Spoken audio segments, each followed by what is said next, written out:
فرمایا اپنے دکھ اپنے رب کو بتا، وہ جلدی کرے یا دیر سے کرے تجھے ساری دنیا سے بے نیاز کر دے گا، تجھے کسی کا محتاج نہیں رہنے دے گا۔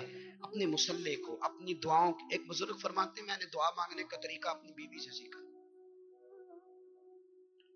دعا مانگنے کا طریقہ اپنی، سیکھنے والے تو اپنے بچوں سے بھی سیکھ لیتے ہیں، سیکھنے والے تو ہر ایک سے سیکھتے ہیں۔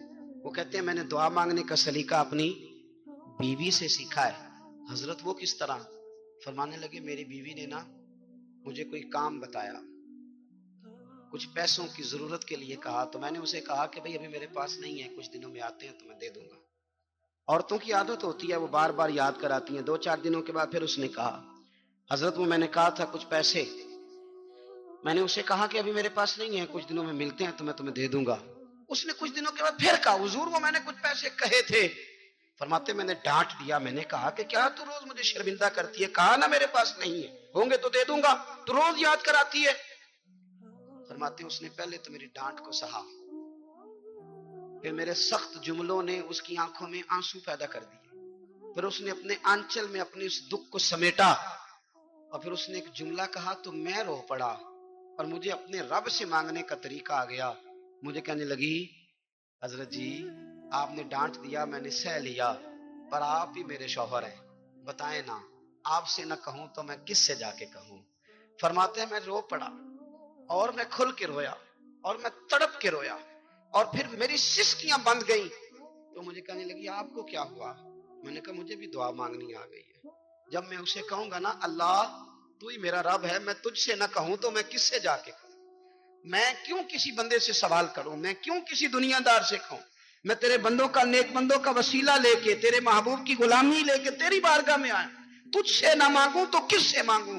سمجھ آ گئی ہے جب میں اس رنگ میں مانگوں گا تو پھر رب میرے اوپر بڑا ہی فضل فرمائے گا، وہ میرے اوپر بڑی رحمت کرے گا، وہ میرے لیے آسانیاں کرے گا۔ عزیز دوستو ہم اس طرح کرنے لگ گئے ہیں کہ ہم نے نا اپنے تعلقات پر اعتماد کرنا شروع کر دیا ہے۔ میرے تعلقات بہت ہیں، ہم نے اپنی دولت پر اعتماد کرنا شروع کر دیا ہے، میرے پاس دولت بہت ہے، ہم نے اپنے علم پر، اپنی شہرت پر اعتماد کرنا شروع کر دیا ہے کہ میرے پاس فلاں چیز بہت ہے۔ یاد رکھنا جب بے نیاز اپنی صفت بے نیازی دکھاتا ہے تو بڑی بڑی دولتوں والے مجبور نظر آتے ہیں۔ بھائیو جب انسان کا رشتہ اپنے مالک کے ساتھ ہوتا ہے پھر تو غم بھی کچھ نہیں کہتے، پریشانیاں بھی کچھ نہیں کہتی، پھر تو زندگی صبر والی، پھر تو زندگی توکل والی، پھر تو زندگی بھروسے والی، پھر انسان اپنے آپ کو رسوا نہیں کرتا، دنیا داروں سے امیدیں اس کی ختم ہو جاتی، امیدیں اللہ رسول سے لگا لیتا ہے، مضبوط ہو جاتا ہے، مضبوط طاقتور ہو جاتا ہے، خوددار ہو جاتا ہے، باوقار باعزت ہو جاتا ہے۔